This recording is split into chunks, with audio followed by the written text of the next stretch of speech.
Région Nouvelle-Aquitaine, au nord de la Dordogne. Un village de moins de 1500 habitants. Une manifestation démarre tout juste dans les rues de la commune. Pas d'éoliennes en Nouvelle-Aquitaine! Pas d'éoliennes en Nouvelle-Aquitaine! Près de 600 personnes défilent bruyamment contre un projet d'éoliennes. Les éoliennes, on n'en veut pas chez nous, les éoliennes sont des machines à sous. Nous sommes le 24 août 2019, au cœur de l'été. J'ai vu des images de l'Allemagne du Nord et je sais donc ce qui nous attend. Qu'est-ce qui nous attend selon vous? Vous fixez cette image-là? C'est absolument ça. Pendant que les manifestants traversent le centre-ville, le chef de file du cortège annonce un soutien de taille. Monsieur Dominique Bussereau, le président du conseil départemental de Charente-Maritime. Quelques instants plus tard, on annonce le soutien de Gilbert Favreau, président du conseil départemental des Deux-Sèvres. Bravo à eux. Ce sont des élus courageux qui aujourd'hui réagissent devant l'invasion des éoliennes dans la Nouvelle-Aquitaine. En fait, une chose surprend dans cette manifestation haute en couleurs. Il y a beaucoup d'élus, des maires, des adjoints, des députés, des conseillers départementaux. Parmi eux, une jeune femme de 31 ans, Edwige Diaz. Nous sommes des élus de terrain et donc nous sommes forcément très attentifs à ce que demande la population parce que nous faisons nous-mêmes partie de la population. Moi je suis dans le Blayais, c'est là où ils veulent mettre plein d'éoliennes qui vont carrément défigurer notre estuaire, donc je suis à la fois élue mais aussi citoyenne et donc très attachée à notre patrimoine, à la beauté de nos paysages. Je suis chasseuse et donc je me rends compte que sur le terrain on ne peut pas dire qu'on défend l'écologie et en même temps mettre des immenses bâtons de béton dans nos forêts. On va détruire le paysage alors que le département vit essentiellement du tourisme. Une fumisterie, arrêtez! Bravo, bravo Eddy. Il y a mieux à faire en France et on sait le faire. Arrêtons de tout sacrifier, nos territoires ruraux méritent mieux. Merci. Nous sommes motivés et les têtes de pont qui tiennent ces banderoles, eh bien nous comptons sur vous parce que il y a Saint-Olé, il y a l'estuaire de la Gironde, il y a le Médoc, il y a d'autres projets qui sont en cours. Donc moi ce que j'attends, c'est de la solidarité territoriale Nouvelle-Aquitaine, de la solidarité synergétique de façon à que toutes les valeurs dont nous sommes porteurs en tant que chasseurs, mais que nous partageons avec tous les ruraux de ces territoires, nous sommes qu'au début d'un long combat, mais continuons, nous allons gagner. Merci. La personne qui sur l'estrade s'apprête à prendre le micro s'appelle Thierry Bonne. Cet ancien officier de la marine, aujourd'hui à la retraite, est très directement concerné par le projet d'éolienne de la commune. Nous le suivons jusqu'à sa résidence.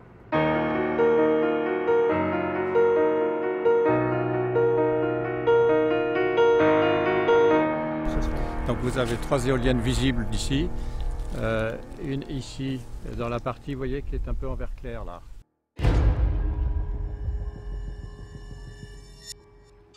Une éolienne de 182 mètres de haut. Qui est prévu donc? Ouais, c'est prévu dans le plan, oui. L'éolienne numéro 1 sur la commune de Parcoul.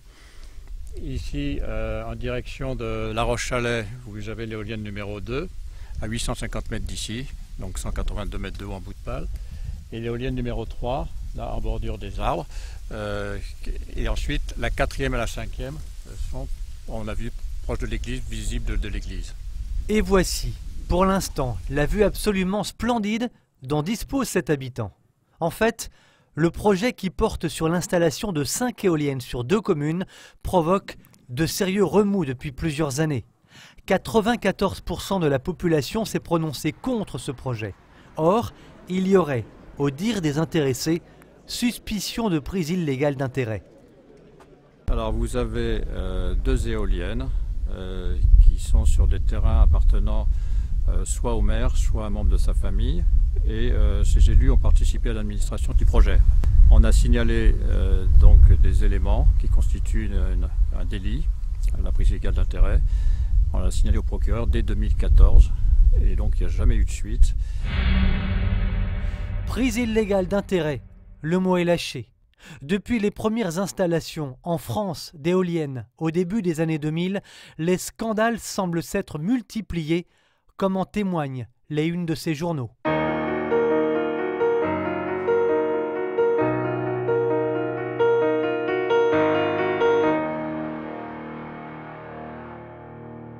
Il faut savoir que dans un rapport publié en juin 2014, le Service central de prévention de la corruption estimait que, je cite, « le développement de l'activité éolienne semble s'accompagner de nombreux cas de prise illégale d'intérêt impliquant des élus locaux ».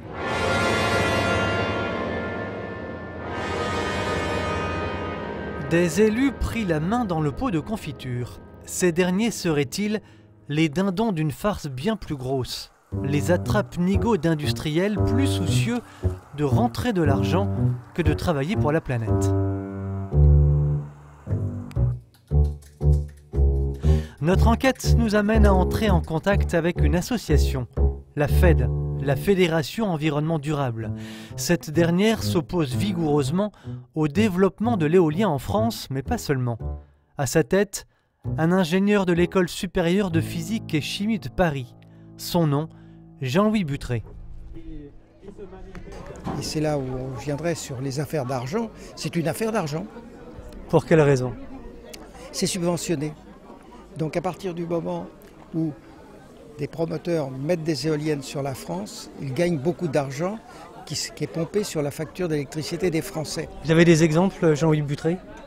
Écoutez, les fonds financiers qui alimentent les sociétés éoliennes, il y en a partout. On a des promoteurs éoliens connus qui sont partis avec 1 milliard d'euros. Parmi les exemples les plus marquants, Paris Mouratoglou. Au début des années 2000, il convainc EDF d'entrer dans le capital de sa société spécialisée dans l'éolien. En 2008, il revend toutes ses parts à EDF. En fait, pour obtenir la totalité de sa société, EDF va devoir débourser plus d'1 milliard d'euros. Une bien belle opération financière. Je ne sais pas si vous voyez, une personne a gagné avec l'éolien 1 milliard d'euros en investissant dans des parcs éoliens, en tirant les bénéfices lorsqu'il vend l'électricité surfacturée à EDF. Et une fois qu'il a gagné tout ça, il revend ses parcs éoliens à un autre. Il le fait en général avec bénéfice. Donc c'est une espèce de système à la Madoff. Chacun commence à gagner de l'argent, l'autre, le suivant, voit qu'il peut en gagner plus. Simplement, c'est comme les systèmes Madoff, c'est le dernier qui va tout payer au moment où ça va se casser la figure. Les premières éoliennes remontent en France au début des années 2000. À cette époque, on vante une énergie renouvelable, propre, sûre, qui, dit-on, remplacera le nucléaire. Ce que l'on ne dit pas, c'est que, sans aide financière très conséquente, pas d'éoliennes. Par la voix d'Yves Cochet, alors ministre de l'écologie en 2002, l'État invente le principe de l'obligation de rachat par EDF de l'électricité éolienne par un prix garanti sur 15 ans. Pour faire court, vous êtes industriel de l'éolien, vous installez des machines, l'implantation est autofinancée par de l'argent public. Des industriels capables de débourser beaucoup d'argent pour régler un petit problème avec un habitant récalcitrant. Vous avez des promoteurs éoliens qui ont des méthodes de cow-boy ou qui ne disent pas exactement toute la vérité sur la manière dont ça va ensuite se dérouler. C'est ce que vous avez constaté vous-même? Ben oui, nous avons reçu effectivement des gens qui soit ont eu ensuite des problèmes sanitaires et puis qui ont eu beaucoup de mal, je dirais, à se faire entendre du promoteur, d'autres qui nous ont dit que le parc avait changé 6 à 7 fois de main, et donc finalement l'entité qui les avait convaincus au début n'était plus là, ou d'autres encore nous ont raconté, dans ce cas-là, dans le cadre de rendez-vous, eh bien qu'on leur avait proposé de l'argent pour indemniser, sans passer par les tribunaux, des problèmes sanitaires. Voilà. Des sommes d'argent qui peuvent aller très haut, Julien Aubert? Ah oui, plusieurs dizaines, et même on atteignait la centaine de milliers d'euros. En fait, 120 000 euros pour le cas cité par Julien Aubert. Une telle somme pour un seul habitant, afin de régler un problème de voisinage, cela démontre, s'il en était besoin, le juteux marché que représente l'éolien en France. L'implantation d'un parc paiera largement ce petit frais de dossier. Les journalistes enquêteurs ne sont pas du tout les bienvenus dans ce monde très fermé de l'industrie éolienne. Nous l'avons constaté à nos dépens. Voulant revoir une victime d'éolienne rencontrée 5 ans auparavant, nous arrivons, par le plus grand des hasards, au beau milieu d'une réunion privée.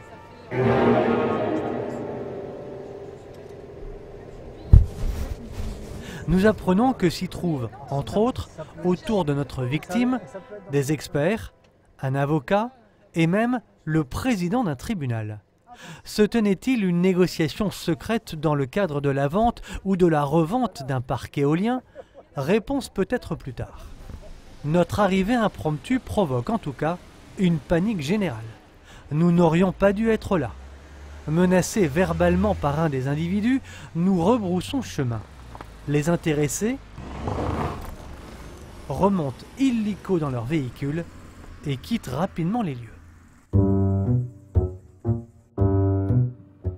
D'après les organismes pro-éoliens, 10% des implantations ne se passeraient pas bien. Dans les faits, il serait beaucoup plus. Un exemple parmi tant d'autres, cette habitante de la région de Cholet.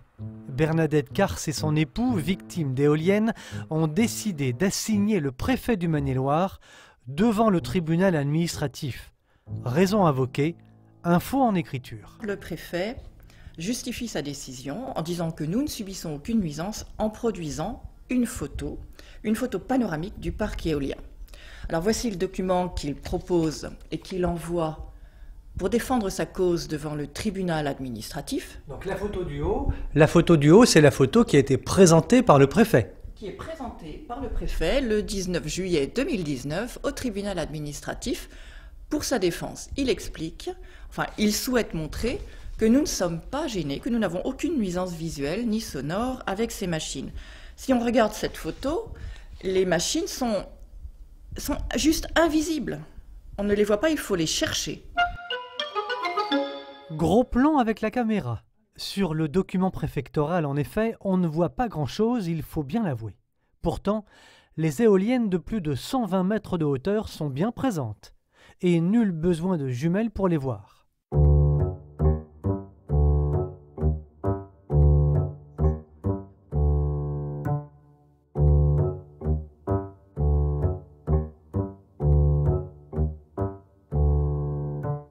Autre chose stupéfiante, l'autorisation préfectorale d'implantation a été donnée alors que nous sommes ici en zone paysagère remarquable. Dernier élément, on sait que la société allemande propriétaire des lieux vient de vendre 8 parcs éoliens en France à des Canadiens pour la modique somme de 93 millions d'euros, réalisant au passage une plus-value de 40 millions. Si les éoliennes ne cessent de provoquer un vent de colère de la population française, c'est aussi en raison de la dégradation du paysage et de la dépréciation de l'immobilier. Un exemple avec cette habitante. Cette infirmière à la retraite voulait vendre sa maison. Il lui a été impossible de le faire. Difficile de lutter en effet quand la plus proche éolienne se situe à 200 mètres de sa maison. Je peux vous dire que ça a empêché de me vendre la maison. J'ai des gens qui étaient venus, un Français et une Anglaise. Ouais. Ils me disent oui, dès qu'on a vendu la nôtre, en février, on leur dit, vous voyez, il est en train de se monter des éoliennes. Oh, bah, ça ne nous gêne pas. Ça nous gêne pas. Bon, on vous prévient. Avril, en mai, je le rappelle, le notaire, je dis, dites donc, ils ont vu les éoliennes. Ils n'en veulent plus. Et comme on n'avait rien signé, j'ai été baba. Pour l'État français, pour les inconditionnels de l'éolien, la transition énergétique doit se faire quoi qu'il en coûte, car l'ère du nucléaire est dépassée. Or, il y a dans ce débat de nombreuses questions à laquelle personne n'a encore répondu. Dans une société ultra consommatrice de produits électriques, fondée sur le tout électrique, l'énergie éolienne est-elle capable ou non de fournir suffisamment d'électricité? Est-elle capable de répondre à la demande lorsque, l'hiver, la demande en électricité explose? Comment expliquer que dans le pays, premier producteur d'énergie en Europe, le contribuable paye si cher sa facture d'électricité? D'après l'INSEE, en effet, la facture individuelle des foyers a augmenté de 50% depuis 2007.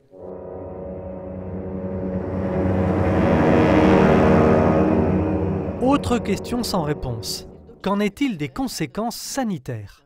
On sait que les Finlandais ont réalisé en 2019 une enquête aux conclusions très inquiétantes sur les infrasons par exemple.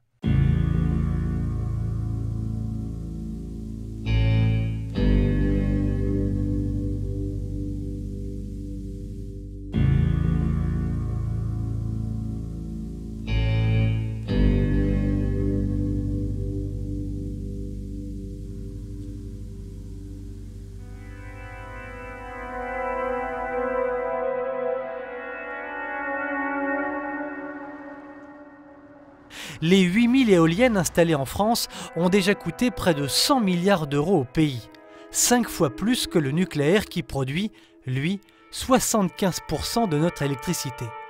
Qu'en est-il des dizaines de milliers d'emplois promis? Qu'en sera-t-il à l'avenir des socles de béton? Il est nécessaire de rappeler que chaque éolienne nécessite jusqu'à 1500 tonnes de béton coulé dans le sol. Un béton qu'il sera ensuite, à moins d'y mettre des milliards, impossible à retirer.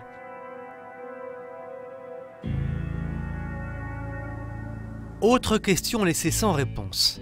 Si la France veut conserver ses paysages, un patrimoine architectural exceptionnel, peut-elle inonder son territoire d'éoliennes qui, demain, pourrait atteindre 250 mètres de hauteur et ressembler par exemple à certaines régions d'Allemagne, aujourd'hui défigurées?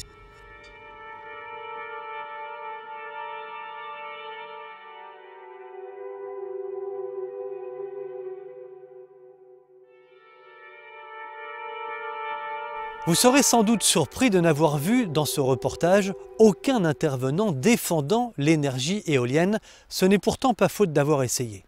Nous avons contacté le porte-parole historique des industriels de l'éolien en France, France Énergie Éolienne. Ses représentants ont tout bonnement refusé de répondre à nos questions.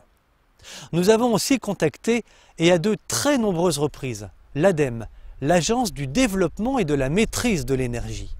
L'ADEME nous a répondu, gêné, mais courtoisement, qu'il y aurait peut-être une possibilité d'interview, mais seulement 1 mois et demi après notre première demande.